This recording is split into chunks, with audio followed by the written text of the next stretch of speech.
welcome back to Rock Solid Sports, the only sports show in Knoxville with a home field advantage. As always, I'm Galanza, and I'm here with Forman and Tanner Carson, where we will be giving you our Week 4 preview. To start us off this Saturday, Tennessee will be playing here at Neyland Stadium against the Florida Gators. If you would like to watch that game, it will be playing on CBS as the SEC Game of the Week. Kickoff is at 3:30. Gentlemen, what are the keys to the game for these teams? Well, I feel like, Sierra, when you look at this, the weakest link for both teams is clearly the offensive line, so that should automatically make you think defensive struggle, low scoring. Defensively, I've got to give Florida the edge.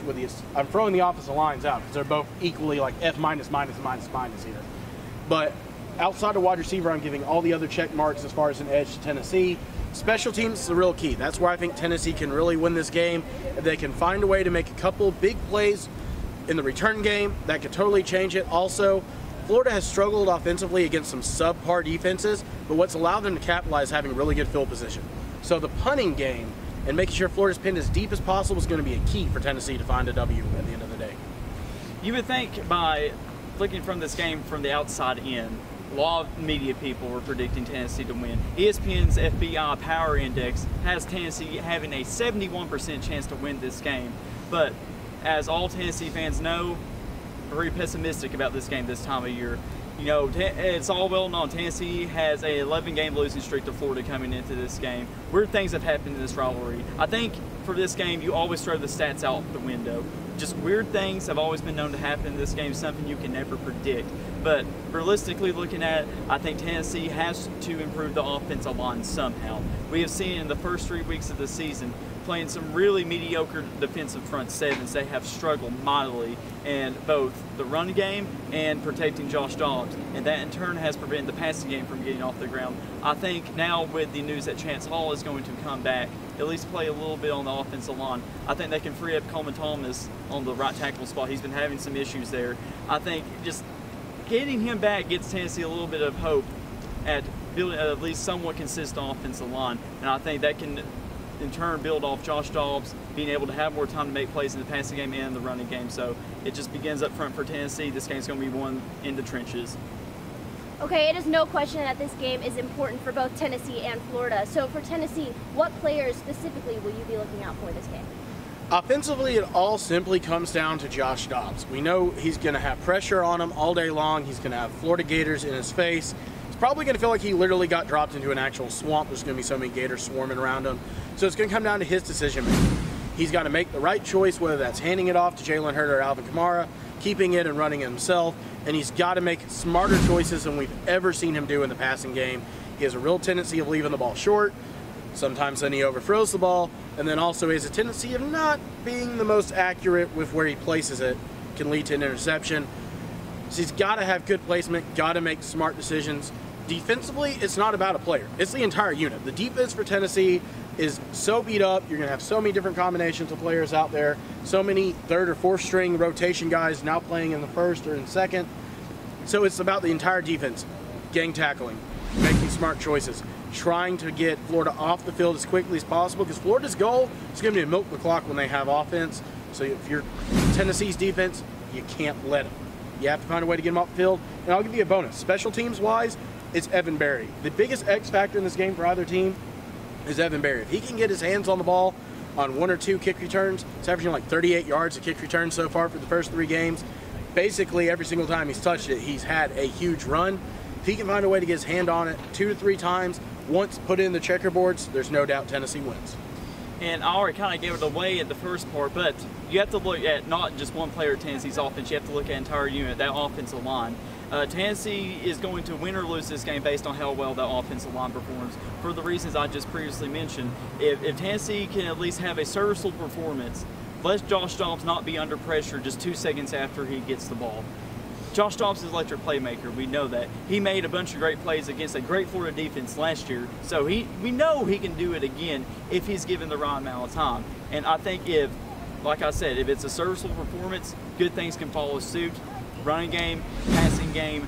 You know, Florida wants to make Tennessee one-dimensional, And I think if they can shut down the running game, if they could make sure Josh Dobbs doesn't get out of the pocket, make sure Jalen Hurd is limited to maybe 3 yards per carry, make sure Alvin Kamara does not make plays like he's been known for, and force Josh Dobbs to throw into that Florida secondary, which is, in my opinion, the best secondary in the entire country, I think Florida's going to have a pretty easy time winning.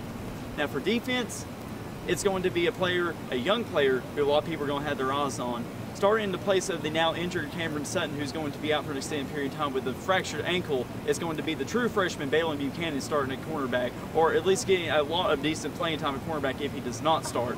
Balin Buchanan was thrusted in once Cam Sutton went down with the injury against Ohio.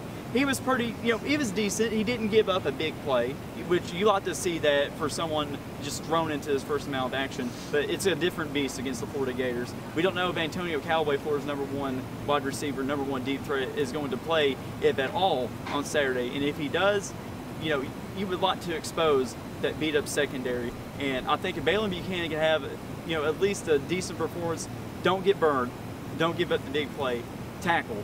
Just do everything right, because he was a pretty good player coming out of high school. If he can just live up to that high school recruiting ranking, make sure he doesn't give up a game-changing play, I think Tennessee's secondary will be okay. Okay, similarly, what players are you looking at specifically for Florida Gators when they come here to Neyland? Well, for Florida, it really comes down to me offensively to the restaurant, Austin Appleby. We don't know for sure. McElwain now hinting multiple quarterbacks. Maybe Del Rio's able to play a little bit. Probably just trying to troll Tennessee, make sure they are spending their time not focusing just on one quarterback. Pretty certain Austin Appleby is going to get the majority of the snaps. So it's going to come down to how smart can he be in the quarterback role.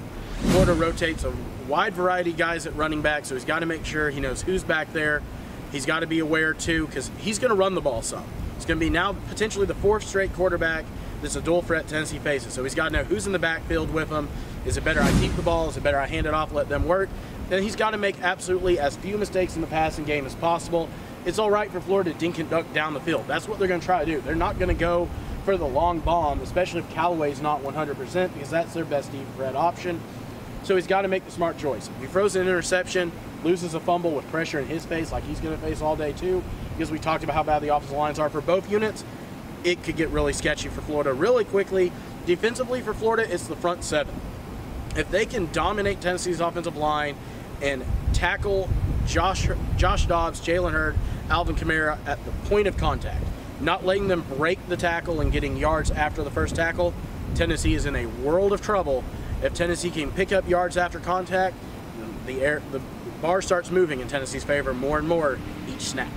And like Tennessee's offensive unit, I'm going to cheat just a little bit here, but it's because there's more than one player you have to be aware of. It's that Florida running back rotation, which Sam just hinted to. Let me name off the running backs to watch out for: Mark Thompson, Jordan Scarlett, LaMichael P. Ryan, Jordan Cronkrot. All great running backs for Florida. All can be used in a great rotation that makes sure they all stay fresh throughout the entire game. And as Sam also kind of alluded to, if Austin Appleby is able to be pressured the entire game, if he is limited in what he can do, or any other quarterback that gets playing time for that matter, they can just rely on that running back rotation, because, like I said, they can stay fresh throughout the entire game, because they're not just using like a 2-back system like Tennessee is. They are using 4 very talented players that Tennessee needs to watch out for. And what has been the key stat in this rivalry, and especially in this 11-game losing streak for Tennessee, whoever gets the most rushing yards usually wins, even though in Tennessee's case that wasn't, necessarily true last year. But more times often than not, if you can control the running game in this rivalry, you're going to have a good shot at winning. So I think you look at the Florida running back rotation on offense for them. Defensively, there's so many great players on Florida's defense up and down to choose from: Jalen Tabor, Jared Davis, Brian Cox Jr., Jordan Sherritt. But the guy I need everyone to probably pay close attention to is a defensive tackle, Caleb Brantley. Caleb Brantley is not, the most notable name on that Florida defense, because, he does the down and dirty. He's a defensive tackle. He isn't going to make the flashy plays in the pass rush most of the time, but he's going to be a force at that line of scrimmage, be a consistent run stopper. And even though he doesn't have stats that jump off the page when you first look at him, it's nothing flashy so far, but he can be an X factor in this game. And like I said, because he's not the most notable name on that Florida defense, a lot of people aren't going to be watching out for him, but he can be someone who could, if he just gets past Coleman Thomas, whoever starts at center for Tennessee Saturday, makes one sack on Josh Dobbs, forces one turnover, that can be completely momentum and game-changing, so watch out for Caleb Brantley on that Florida defense. Okay, to start off our predictions, we're going to start with our high school rivalry of Clinton and Anderson County. Gentlemen, what are your predictions for that game? Both these teams not having a very successful start to their season, but anytime you have a rivalry game, you throw out what happens in your season anyways. It becomes solely focused on beating your rival. I don't like either one of these teams really, but I'm going with Clinton getting the win 28-21, and probably the most explosive offensive games for both of these teams so far this season. This game was kind of personally hard for me to really pick a winner because both these schools are rivals to my alma mater. The undefeated, by the way, Campbell County Cougars. You know, but like Sam said, both these teams aren't having the best seasons. You know, in historical context, pretty awful seasons for both of these programs. But anytime I've ever went to an Anderson County football game, they always have great offense usually, even though this season it has struggled at times, but Clinton's just been struggling a little bit more, I think, to that game against Oak Ridge where they let T. Higgins absolutely torch them up and down the field. For that reason, I'm taking Anderson County, the Mavs, the fake Texas, 45-35 over the Dragons. Also happening this week, Wisconsin, ranked number 11, will be playing Michigan State, ranked number 8 at Spartan Stadium. These two have not played since 2012, so gentlemen, what are you expecting from this game? Bottom line here, Michigan State, the Spartans, they are not in a rebuilding process like everyone in the Big Ten was hoping for. Wisconsin switching up quarterbacks now. I've got to go with Michigan State. I should have picked them last week against Notre Dame. They've made a fool out of me. Michigan State wins 35-24 over the Badgers. Lost choice, Sam. Michigan State is a team that not many people were expecting much of coming into the season. But once again, Mark D'Antonio, as always, builds a consistent winner up there in East Lansing. He's going to play that old school style of football that's going to line up, hit you in the mouth, out physical you for 4 quarters. I love offensive weapons. The quarterback Tyler O'Connor, running back LJ Scott. Too much for me to like. Give me the Spartans 31-17. Georgia and Ole Miss are also playing this week. Georgia is ranked number 12 and Ole Miss number 23. These two also have not played since 2012 when Georgia won 37-10. So what is your thoughts on this game? Jacob Eason starting to emerge as a starter, or as a true potential star in this league. Chad Kelly is a star in this league. Ole Miss has given up a ton of points. They've gone out to big leads, let the game get away from them. They're not going to do it this week. I can't pick Georgia after they struggled. Rebels over the Dogs, 38-28. There's just something that tells me Ole Miss is not going to start 1-3. That's going to cause so many problems down in Oxford. Even though Ole Miss has given up just tremendous leads to both Florida State and Alabama like we saw last week, I think they're going to come out pretty motivated against that Georgia team that features, like Sam mentioned, the young upstart quarterback Jacob Eason. I think he comes back down to rally just a little bit after beating Missouri in that dramatic fashion. Even Ole Miss is a shootout 41-37. Okay, and at Jordan-Hare Stadium, LSU, ranked number 18, will be playing Auburn, who is unranked. How about this game? Simply put, battle of 2/3 of the Tigers in the SEC here. LSU, we know what they are. They changed the quarterback. They're starting to look a lot more like what we expected them to be. Auburn, they played a lot better than I thought they would this year, but we're still not sure who the Auburn Tigers are. Have to go with one Tigers here. I'm going with the 18th ranked Bayou Bengals, 28-14 over Auburn. Fun fact about this game, Auburn has not won a home SEC game since October of 2014. I don't think that changes this Saturday. Like Sam said, we know what the LSU offense is. You're going to see a heavy dose of one of the best running backs in the country, Leonard Fournette. But they're also starting to open up their passing game. Starting Danny Etley at quarterback over the much embattled Brandon Harris is going to make people respect that passing game a lot more.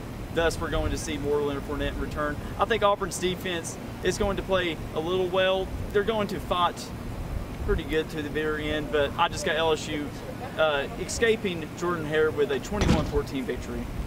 Arkansas, ranked number 17, is going to play Texas A&M, ranked number 10 this week as well. Texas A&M is going to look to add on to their 4-game win streak against Arkansas. What are your thoughts on this game? Look, simply put, 2 surprising teams in the SEC West. Personally, I still think the Aggies a bit overrated, and I think the Hogs are a bit underrated. I like Arkansas here. Call me crazy. Arkansas wins 35-27 in Jerry World. Like Sierra said, Texas A&M has won the last 4 games in this series. Last 2 games have been absolute thrillers, going to overtime in Jerry World. I think this game is going to be another thriller, although it won't go into overtime. I just love all the weapons on Texas A&M's offense. We saw Trevor Knott so far. He is surprised. He's done a lot better than a lot of people thought he would have at Texas A&M. He's been given his second opportunity. He's been doing the best to capitalize on that. I love all the weapons Texas A&M. Christian Kirk, Josh Reynolds, etc. All that wide receiver core. I think it's going to be too much for the Arkansas defense. I had the Aggies win 35-31. Okay, and last but certainly not least, this Saturday, right here at Neyland Stadium, Tennessee and Florida. Battle of 2 undefeated teams. Battle of top 20 teams. Things superstitious-wise not looking good for Tennessee. Smoky gray jerseys, checker Neyland, ESPN College game day in town. Lee Corso picked Tennessee 2 weeks ago at the Battle of Bristol. Will he do it again? Who knows? A lot of things superstitious-wise not feeling right. All the injuries for both these teams make this game a huge question mark. Rivalry game, throw out the stats. Going to be a game of field goals. Tennessee finds a way to score a touchdown. Vols win 22-15 over the Gators in an odd score. Like Sam said, everything is being thrown at this streak to try to get to end. He just mentioned Checker Neyland, game day, what have you. You could probably call this game the gimmick bowl for everything that's going to be involved in this. Me personally, I said after the last 2 years, I'm never going to pick Tennessee to beat Florida again until they actually beat them. Personally, I think Tennessee's offensive line isn't going to improve that much, even with the addition of Chance Hall. I just think they're going to be against their toughest challenge yet. Florida defense that has 16 sacks so far in the first 3 games of the season, which leads the country. They haven't shown they've been able to block mediocre front sevens in Ohio and Appalachian State. I think that's going to be the main difference in this game. I think Josh Dobbs is going to break out a little bit, but in the end, it's not going to be enough. Florida is going to win 24-14. Well, and there you have it. And once again, if you want to watch the Tennessee-Florida game here at Neyland, it will be kickoff at 3:30 on CBS. I'm Sierra Galanza. I'm here with Sam Forman and Tanner Carson. Thanks for watching Rock Solid Sports.